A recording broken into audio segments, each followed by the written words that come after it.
Dodgers need some help from the bottom of the order. I just don't know if that help is coming. Let's talk about it. Let's get locked on Dodgers.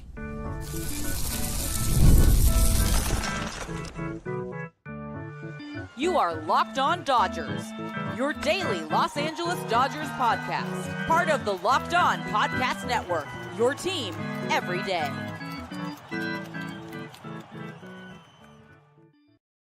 Yo, Dodger fans. Welcome to Locked On Dodgers. We are part of the Locked On Podcast Network, the #1 local sports daily podcast network. Locked On, your team every day. This is a daily podcast covering the World Series champion Los Angeles Dodgers, bringing the smart fans' perspective on our boys in blue. You can find us wherever you find podcasts and on YouTube. All you got to do is search for Locked On Dodgers. You can become an everydayer by listening or watching every day, which can be made easier by subscribing and get notified when our episodes are ready or when we're going live on YouTube. If this is your first time listening or watching, welcome. I'm Vince Samperio, usually joined by Jeff Snyder. Jeff's out today, so it'll just be me and I get to talk about the Dodgers losing in extra innings to the Marlins. Jeff and I have been Dodger fans our whole lives. We've covered the team for over a decade, and we've been doing this here podcast since 2019.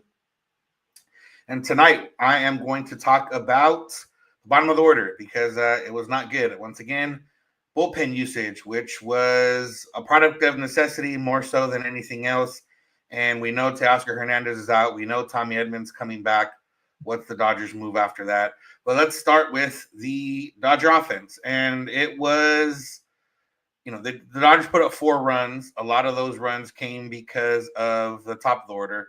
Shohei Ohtani, Freddie Freeman, Will Smith combined for 6 of the 8 hits the Dodgers had. They combined to score 3 of the 4 runs that were scored, and Ohtani drove in the other run. So it was one of those lopsided games where the top of the order did a lot of work and the bottom of the order didn't do much. Now, it's not all entirely the bottom of the order's fault in the sense of Mookie Betts had a day off. So Andy Pages, who's usually in the bottom half of the lineup and has been holding it up, was batting second. You have Teoscar Hernández, who was placed on the injured list with an adductor strain. He's going to be out for a few weeks. No real timetable yet. It'll just kind of depend how he recovers. But then you have the usual suspects there at the bottom kind of struggling. Max Muncy, Michael Conforto. You had Rojas starting today at short. And then you had James Outman, who was called up for Teoscar Hernández, who came up to the majors with us knowing that he was maybe going to struggle. And then he went 0 for 3 with 3 strikeouts. Ha-Seong Kim did reach base via hit, but then was picked off. So that's not an ideal situation. All in all, the bottom of the order is not the reason the Dodgers lost, but it's a reason they didn't win. And it's kind of the tough part of how this Dodger team is built right now or is playing right now. They weren't built that way. The Dodgers definitely didn't plan on Michael Conforto and Max Muncy hitting 180 or below on May 6th, but that's just the way it is right now. And again, we've talked a lot about this, and it's hard to, keep remaining positive when, we're getting deeper and deeper into the season. The best part or the main reason to stay positive is that the Dodgers are continuing to win. Now, they didn't win this game specifically, but, they won enough games to be one of the best teams in baseball by record to this point. And that's with, 2 guys that have pretty much played every day being very, very, very bad at hitting.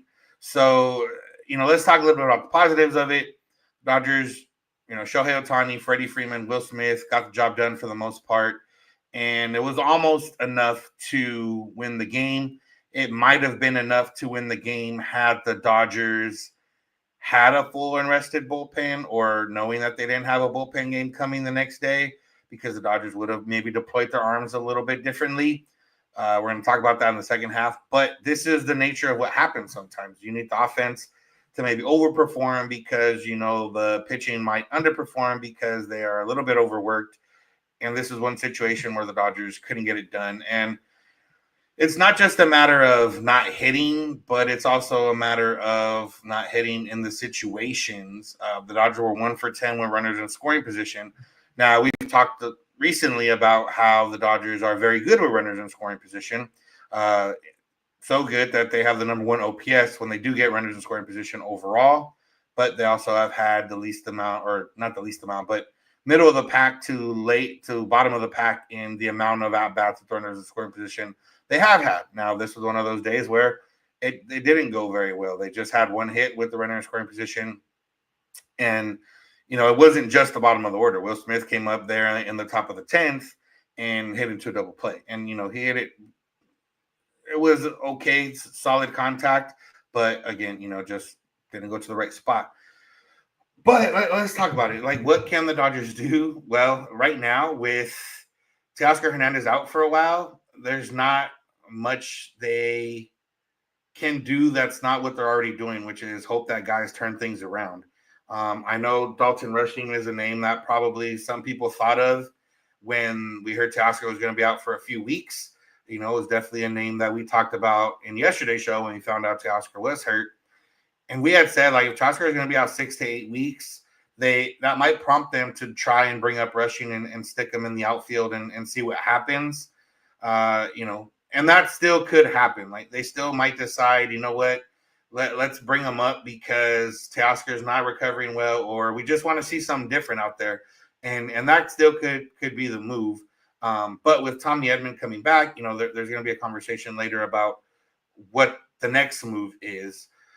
But I think, obviously a 1-game sample size is going to be pretty easy to say, okay, well, the Dodgers are trash. Like, the bottom of the order is trash. And for the most part, some guys have not been good this year. And some guys have been really bad this year.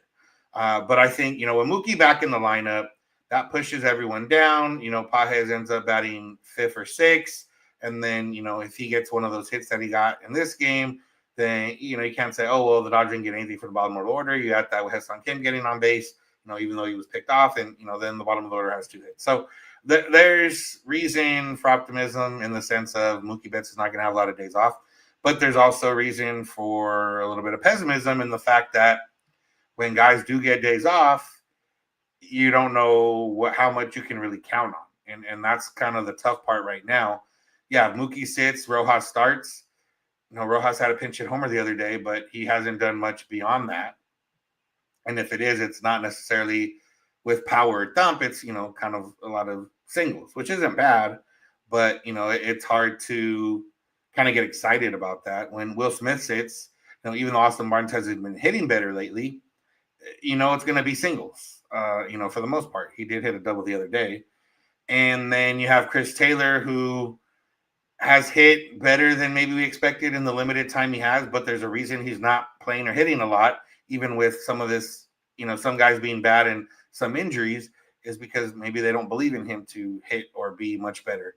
So, that's the tough part of having to sit some of your top guys. Now, Ohtani's probably going to be in there every single day. That's great. Freddie might get more days off here and there, especially as they're playing this string of 19 games in 20 days. Mookie's going to get days off here and there.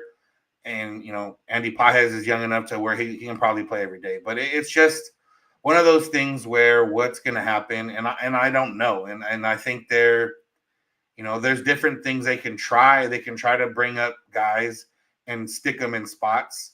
They can, but there's also a roster crunch at some point where you can't just call up whoever you want. Dalton Rushing and Alex Freeland are not on the 40-man roster. The Dodgers are going to need 2 40-man roster spots in the next 3 weeks or so with Clayton Kershaw and Michael Kopech.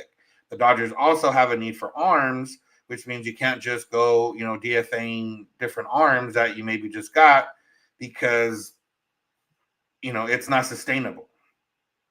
So what they do, obviously what they need is Max Muncy and Michael Conforto start hitting. And, Conforto did, I think he had one ball with an exit velo of 100 miles an hour, but that can show signs that he's playing better, but it doesn't necessarily mean he is going to play better or he is going to hit better. And that's the tough part. Like, all these guys are struggling or are bad or whatever until they're not. And if that until they're not never happens, then, you're going to be in a tough spot because you're relying so much on the top of your order. Now, with Pages down there, with Ha-Seong Kim, maybe getting some extended playing time now, maybe that bottom of the order can help out a little bit. And maybe, it kind of just rests on, Muncy and Conforto to kind of figure things out. But it's tough right now. It's not fun to watch sometimes, and you don't know for sure if it's going to change. And that's the tough part. And that's the part where we're not going to know what happens in the sense of change for a while.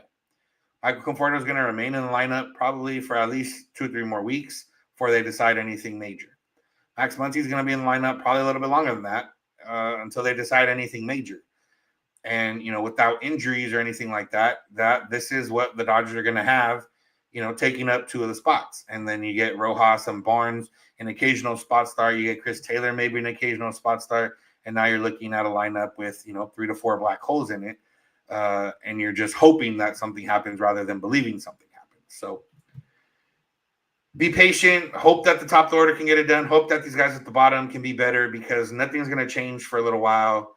And that's just unless the Dodgers go on a really bad losing streak. And obviously we don't want that to happen. Like, you don't want to go on a losing streak just for the sake of change to happen. You want to, continue winning, hope that things change, and know that if Michael Conforto and Max Muncy are somehow still on the roster and they're hitting 178 in September, that you would hope that they're not going to be starting in October. And that's kind of what you have to kind of think about and live with at this point. So it's tough, but there's things that can happen, and hopefully those things happen in a positive way. So one of the ways the offense couldn't help out was not getting enough runs. So the Dodgers could have cruised with some lesser used arms. And one of the reasons they have arms that aren't lesser used is because they've had to throw a lot of innings lately. And that's just a product of how things are right now. So we're going to talk about that. So make sure to keep it locked on Dodgers. Today's episode is brought to you by Wonderful Pistachios. Wonderful Pistachios. If you're looking for a snack that's both delicious and nutritious, crack into a good source of protein with Wonderful Pistachios. It's one of the highest protein nuts out there. Wonderful Pistachios, every 1 ounce serving has 6 grams of protein, giving you over 10% of your daily value. Plus, they're packed with fiber and better for you unsaturated fats to help keep you feeling fuller longer. I got my bag of Wonderful Pistachios right here. If you're watching, you can see I got the shelled version because I like to work for my pistachio. But I also am taking a trip later this week, and I'll probably grab some of the unshelled, no-shell variety to be on the airplane in case I do need a snack while I'm on a flight. So there are different ways for you to get your pistachio fix. There's also different flavors for you if you're not roasted and salted isn't quite your trick, but you want something else. Run with Pistachios got different flavors for you to check out. And it's a complete protein, providing all 9 essential amino acids. Get snacking and get cracking with the snack that packs a protein punch. Visit wonderfulpistachios.com to learn more. Well, thank you for making Locked On Dodgers your first listen today. Make sure to check out Locked On MLB Game Night on the Locked On MLB YouTube or wherever you get your podcasts. They got a daily analysis. You'll see us on there sometimes with some of those YouTube shorts and other social media posts that we do and different ways to check it out. And remember, you can always go beyond the podcast, come to Locked On Dodgers Insider by going to joinsubtext.com/LockedOnDodgers. All right, let's talk about the bullpen because, when you're on social media, you see complaints, and sometimes complaints say Dodgers bullpen usage wasn't the most efficient way to use the bullpen in this game. And while I agree, it's also a product of they had to use 7 pitchers on Monday. They were, ended up having to use 5 pitchers in this game. They are going to have a bullpen game of sorts with Landon Knack throwing the bulk of the innings on Wednesday. And then they have more games after that with no days off. Like, it's tough sledding right now with 2 guys out of your rotation, 1 spot in your rotation, kind of being held together by Kasperius dryer duct tape, and guys that aren't necessarily used to or ready to throw on 4 days rest, needing the full 5 days rest.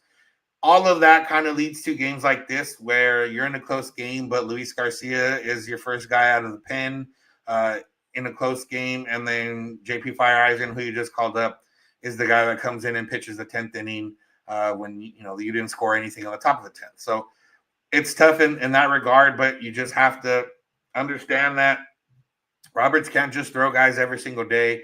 You can't just throw your best arms back-to-back, 2 out of 3, 3 out of 4, 4 out of 5, whatever it is. You can't just be throwing guys out there.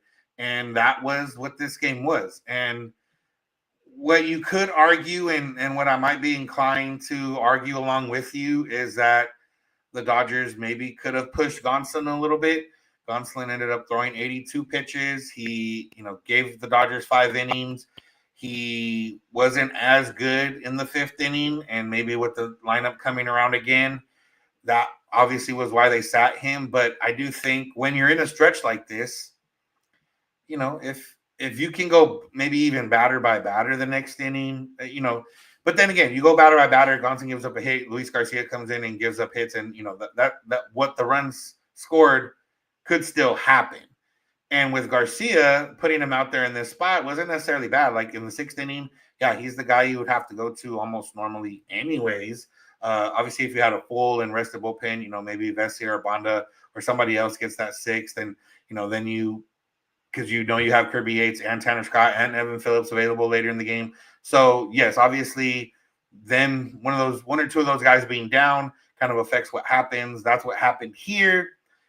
Luis Garcia has been better of late, but overall, he's probably not a very good quality major league pitcher at this point. And, that's what happened in this game. He ends up giving up a couple hits, couple runs, and, the Dodgers are down a run by the time he exits the game.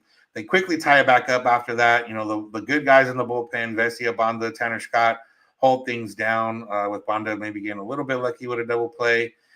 But, sometimes that goes your way. Sometimes Dane Meyer hits a grand slam when he comes in with base loaded facing you, and sometimes he hits into a 5-2-3 double play. That's just the way it goes sometimes. And then once they got into extra innings, that was probably JP Fireeisen's game. He was probably going to pitch until the game ended, realistically, unless the Dodgers, went 4 or 5 innings. And at that point, you might just have to concede the L because your offense couldn't get it done. And that sometimes that's what happened here. Like if the offense had put up, had one more hit with runners in scoring position, the Dodgers probably win this game because they would have had a lead going into that 9th with Tanner Scott, and Tanner Scott would have presumably shut things down and the Dodgers would have won. So this is, one of those times where your pitching's in a tough spot. The offense has got to help out, and that didn't happen in this game. And, you kind of see the result. You don't get a run with your 2, 3, 4 hitters in the top of the inning, or I guess it just ended up being the 2, 3 hitters. 2, 3, 4, because Freddie Freeman was intentionally walked. So you don't end up scoring a run, and then the bottom of the inning, you have to put in JP Fireeisen, who was just claimed. And, that's the way it goes. Sometimes he gives up a hit, and then they try a 5-man infield, and the guy still puts it through the infield, and, you lose the game. Dave Roberts talked about this after the game in kind of with the bullpen and how everyone is. And, he realizes that this is not a sustainable usage pattern. Guys that starters aren't going deep. You have bullpen and or bulk inning games, and you have guys that are pitching more than they should be, and you have guys that aren't available on certain days because they pitched the day before, because you had a guy that only went 5 innings or a bulk guy that, only went 4 2/3 or whatever the case is. The Dodgers lead the league in bullpen innings, and that's not something they want, which is intriguing to me because they don't have to go with bullpen games. They're choosing to go with bullpen games. If they really wanted to, they would have either made Casparius a starter right away, and just, built him up that way and hope for 4 or 5 innings, which is kind of what they're doing in the bulk outings. We also could have just called up a guy and just pray for the best, I guess, with Landon Knack and Jesse Robleski and Bobby Miller. Those guys are built up. At the very least, they can throw, 95, 100 pitches, and hopefully that can get them deep enough into a game with not too many runs allowed. And, that's the way to kind of handle it. But they also only have 5 option times up and down. So, you don't necessarily want to do too much movement if you don't have to. They're trying to stay in the boat while it's sinking, while fishing out water, but there's a hole in there's a hole in the boat. They're trying to fish out water and stay afloat. And eventually it's not going to work out that way. Eventually they're going to need starters to start going deeper into games, or pushing starters to go deeper into games, or they're going to need, the 6-man rotation to come once they get Kershaw back. Hopefully everyone else is healthy, and they go about it that way. But, it's tough right now, the way that things are going, the way they're deciding to do things is also hurting them a little bit. And I think at some point it's going to come to a head, whether, good or bad. Like could come to a head with Kershaw coming back. They have a 6-man rotation. All those guys are going 5+ innings every time out, and you're in a much better spot. Or it could come to a head where there's a game where Luis Garcia is going to have to throw 60 pitches because you don't have any other arms to go, and or you don't want to waste another arm chasing a game where you're already losing. And that's the good and the bad with the Dodgers is, if they wanted to win this game, they could have threw guys and they could have, tried to go for the win. They tried to sneak by with different guys. It didn't work out, and that's just the way it goes sometimes. But I do think they kind of need to figure out what they want to do, whether that's pushing your starters a little bit more or, trusting other guys and maybe losing sometimes, that you want to, put your trust in Luis Garcia. Sometimes this is going to happen. If you want to put your trust in somebody else, sometimes it doesn't work out. And, ultimately the Dodgers have been fine with that, but it's not always going to be that easy. So there's a lot about the pitching that's, not ideal right now, mostly because of injury. Landon Knack will be called up. JP Fireogen will be optioned. Landon Knack will either start or throw bulk of the game on Wednesday. Let's hope for at least 5 innings from Knack to kind of reset everyone and reset everything. And then the Dodgers can head into Arizona in a much better spot. So we'll see what happens there, because it's one of those things where you don't necessarily know what's happening, and you don't know what's going to happen until it happens. And that's kind of where we're at right now. So we're going to talk next about Teo's out. Tommy Edman will not be back this weekend, but will probably be back, hopefully, when the Dodgers come back home to LA. James Outman was the call up initially, but what happens when Tommy Edman does come back? Who knows? We'll talk about it. Let's get locked on. Make sure to keep it locked on Dodgers. Today's episode is brought to you by Supply House. Supply House is the site made for the skilled trades. Get the supplies you need from Supply House, whether you're in plumbing, HVAC, electrical work. Supply House is a reliable way to order products online. Their easy-to-use website is packed with helpful resources and the latest product info to help you get the job done right. Plus, with the complete inventory of over 200,000 parts from 400+ top brands, you'll find exactly what you need delivered fast from coast to coast. If you need help with an order, Supply House offers expert support and industry-leading service, so you always talk to a real person. And for trade pros looking for an extra edge, their free Trade Master program offers exclusive perks like a dedicated phone line, free shipping, and discounts on every order. Thousands of skilled professionals are already taking advantage. Now it's your turn. Join the Trade Master program today at supplyhouse.com/TM and start ordering plumbing, HVAC, and electrical supplies with just a few clicks. And if you use the promo code SH5, you'll get 5% off your first order. That's supplyhouse.com. I want to thank you for being an everydayer. If you are one, an everydayer is just someone that listens or watches every day. There's a lot of you here live in the chat right now. There's a lot of you that are listening at home or wherever you are listening, and we appreciate those of you that are everydayers. If you're not an everydayer or this is your first time watching, come check us out. Come back every day. We're here for you live. We are on the channel Locked On Dodgers, and then there's a Locked On Dodgers postcast with host Pete Fox. You can check out both whenever you want. We're here pretty much all the time now these days. So, and if you want to go beyond the podcast, you can be Locked On Dodgers Insider by going to joinsubtext.com/Locked On Dodgers. Get text directly from us, keeping you up to date with the Dodgers, and also check or get invited to our Discord server to talk Dodgers with other Dodger fans. So, all right, Teoscar Hernández is out for weeks. That's all we know at this point. Could be 4 weeks, could be 6 weeks, could be 8 weeks. We don't know for sure. I'm sure once we do know for sure, we'll have more clarity of what they want to do moving forward. The good thing, I guess, is that Tommy Edman is supposed to be coming back. Initially, they thought he might come back this weekend when the 10 days were up.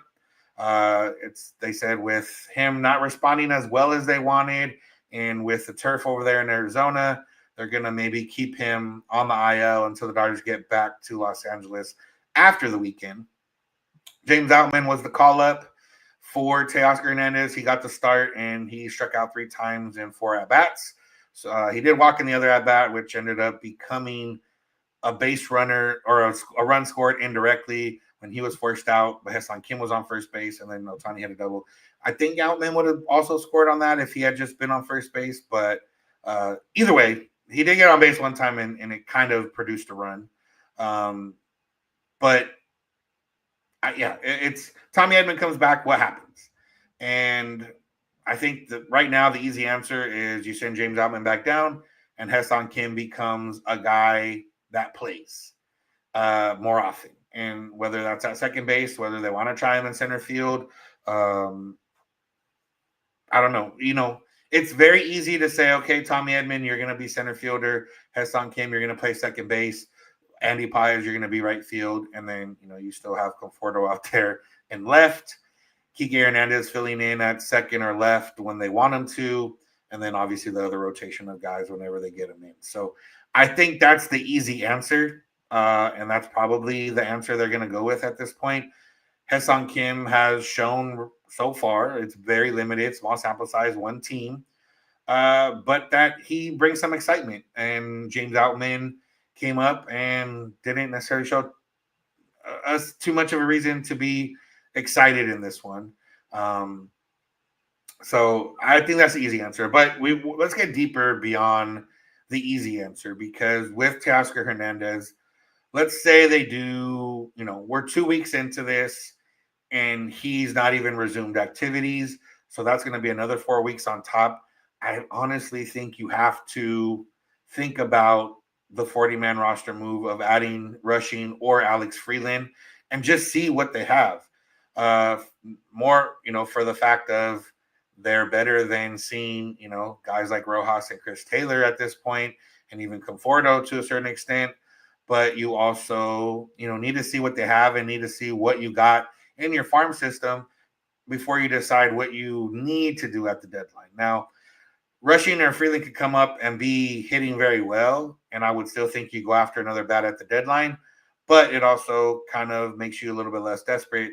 You don't have to go for maybe an everyday bopper. You can go for a guy that's maybe a utility or off the bench type guy.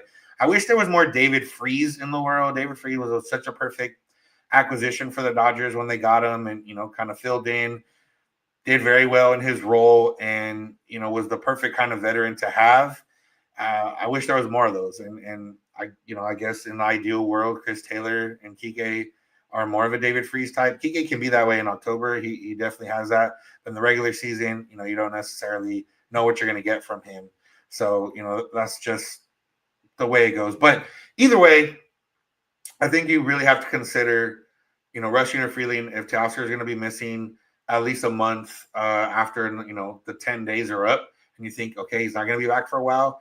At that point, you're going to have Kershaw back up. You're going to think that Kopech is due back soon. And, you just have to decide which one of the arms you want to get rid of, because they're probably not going to get rid of any position players. So they might have to get, one of those arms.